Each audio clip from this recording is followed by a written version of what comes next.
These are the steps to install Brave web browser on your laptop, whether you are using Windows or Mac PC. First, let's start with Windows. All right. What you need to do is to launch the Microsoft Store. It's usually pinned at this taskbar, right? But if you don't have that here, click at this start menu and then click here and type Microsoft Store. All right, it will show up. Select it for it to open. Once the Microsoft Store app opens, click inside the search area and type Brave. Press the enter key of your computer keyboard. Once you are returned, some research results are returned. Look at Brave here, click on it. As this page opens, you will see Get button here. Click on that Get. Here, I have installed as text here, as button here, because I have already installed Brave on this PC. All right, so once you click on that Get or any button that will allow you to install it here, just hold on. All right, once it's finished installing, the button will change to open. Click on open, and you will start using Brave web browser on your Windows 11 PC. All right. So, what of a situation whereby you use a different type of PC, maybe Mac? Look at how you do it. Open the default web browser on that your machine.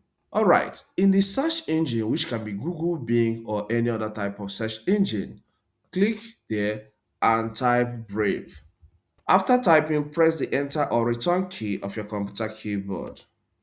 Note, you can still use this same step to install this browser on Windows 11 as well, all right?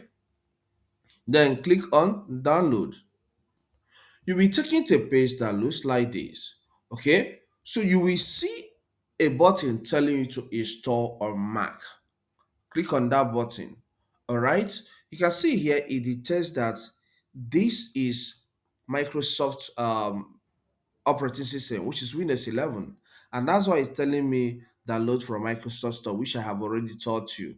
All right. Or get Brave for Windows because it detected that this is a Windows PC. All right. But if you are using MacBook, Linux, or any other type, what you need to do is to click on this Get Brave. So the file will be downloaded into your PC. You can get to the download folder and start the installation. Okay, I am in the downloads folder of this computer. So if I want to install it from here again, what I need to do is to double click on this. All right, this is what they call the application file. All right, double click on it. A notification will show up on your screen asking you if you want to allow this program to make changes. Okay, what you need to do is to click on yes and follow the on-screen guide until the installation is completed. All right. So once it's completed, you are done installing the browser on your PC. And with that being done, you can launch it and start making use of it.